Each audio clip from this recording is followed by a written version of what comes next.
हर हर महादेव, माता पार्वती की जय हो।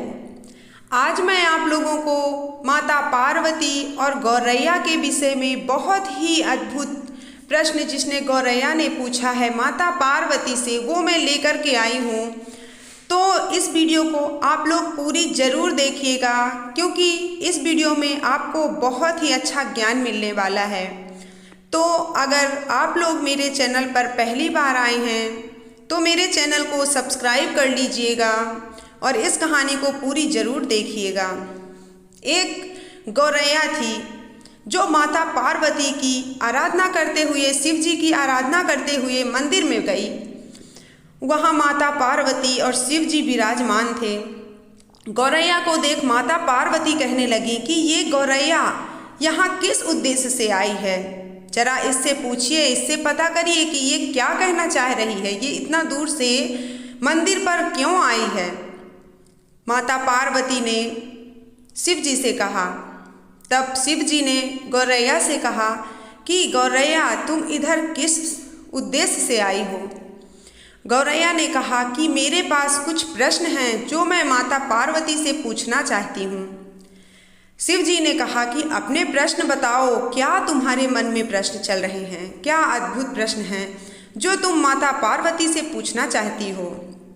तो गौरैया ने कहा, माता पार्वती, मेरा प्रश्न ये है कि लोगों के घर में लक्ष्मी जी का वास कब होता है, और दूसरा प्रश्न ये है कि दरिद्रता कब आती है, और तीसरा प्रश्न ये है कि जब घर में लक्ष्मी जी का वास होता है और दरिद्रता का वास होता है तो हमें पता कैसे चलता है कि हमें क्या करना चाहिए उस समय।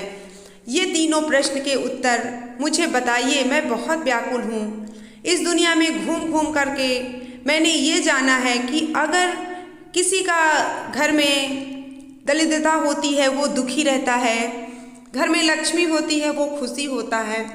इन सब का कारण मुझे बताइए। तब माता पार्वती ने कहा कि जिसके घर में लक्ष्मी आती है उसका मैं तुमको बताती हूँ कि लक्ष्मी माता कब घर में प्रवेश करती हैं। जब घर की जो महिला होती है वो जब घर में सुबह उठ करके स्नान कर करके भगवान की आराधना करके और रसोड़े में चूल्हा जो होता है उसकी पूजा करके वो खाना बनाती है, स्नान करने के बाद रसोई में प्रवेश करती है जो महिला, उसके घर में लक्ष्मी का वास होता है। और ये भी कहते हैं कि अगर उस घर की महिला खुले बाल करके रसोड़े का खाना बनाती है वो भी बहुत अशुभ है। इसलिए हमेशा अपने बाल को बांध के रखो। किचन में अगर जाओ और किचन एकदम साफ़ सुथरा होना चाहिए, रसोड़ा एकदम साफ़ सुथरा होना चाहिए। उसके घर में लक्ष्मी माता जरूर प्रवेश करती हैं और उनके घर में धन की कभी कमी नहीं होती है। और जो तुमने कहा कि दरिद्रता किसके घर में आती है, ये भी एक कारण है। अगर महिला सुबह सुबह उठ करके बिना स्नान किए भोजन करने लगती हैं और काम करने लगती हैं, रसोई में घुस जाती हैं, रसोई का काम करती हैं, सुबह से ही छनन मनन होते रहती हैं, उनके घर में दरिद्रता का वास होने लगता है। धीरे धीरे उनको पता नहीं चलता कि क्या हो रहा है, लेकिन उनके घर में धीरे धीरे लक्ष्मी माता रूठ जाती हैं और दरिद्रता का वास होने लगता है। कहते हैं अगर घर के मेन गेट पे बाहर चप्पल जूते उतारे जाएं तब भी लक्ष्मी माता नाराज होकर चली जाती हैं। इसलिए कभी भी अपने दरवाजे के सामने चप्पल जूते नहीं उतारने चाहिए। हमेशा अपने चप्पल जूते साइड में रखो, क्योंकि दिन में एक बार लक्ष्मी माता हर किसी के घर में आती हैं, चाहे वो गरीब हो चाहे महलों वाला हो, सबके घर में लक्ष्मी माता एक बार आती हैं। अगर आपके दरवाजे पे चप्पल देखेंगी तो लक्ष्मी माता अंदर नहीं आएंगी, वो वहीं से वापस चली जाएंगी। तो दरिद्रता आने लगती है फिर धीरे धीरे। इसलिए इन सब चीज़ों का खास ध्यान रखना चाहिए।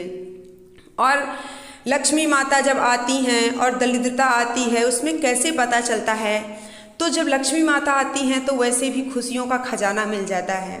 लोगों के घर में सुख शांति आ जाती है, खुशियाँ ही खुशियाँ रहती हैं, कभी कोई गम ही नहीं होता है। रुपये पैसे जेवर जायदाद सब कुछ रहता है उसके पास, लेकिन जब दरिद्रता आती है तो उनके घर में दुखों का पहाड़ टूट जाता है। ना खाने को ना पहनने को तरस जाते हैं लोग, कुछ भी अच्छी चीज़ खाने तक को तरस जाते हैं। तो इस प्रकार पता भी चल जाता है कि हमारे घर में लक्ष्मी माता खुश हैं या दरिद्रता आ रही है। तो ये गौरैया के 3 प्रश्न बड़े ही महत्वपूर्ण थे, बड़े ही ज्ञान देने वाले थे। तो माता पार्वती ने इन सब के प्रश्न के अच्छे से उत्तर बता दिए। इसलिए इन बातों का खास ध्यान रखिएगा कि आपके घर में दरिद्रता ना आने पाए, आपके घर में लक्ष्मी माता स्वयं विराजमान रहें। तो ये कहानी आपको कैसी लगी मुझे कमेंट में ज़रूर बताइएगा। अगर अच्छी लगी हो तो वीडियो को लाइक ज़रूर कर दीजिएगा। कमेंट में मुझे बताइएगा कि आपको कहानी कैसी लगी। अगर मेरे चैनल पर पहली बार आए हैं तो चैनल को सब्सक्राइब करके वीडियो को लाइक ज़रूर कर दीजिएगा। मिलती हूँ नेक्स्ट वीडियो में, तब तक अपना ख्याल रखिए, भगवान का भजन करिए। हर हर महादेव, माता पार्वती की जय हो।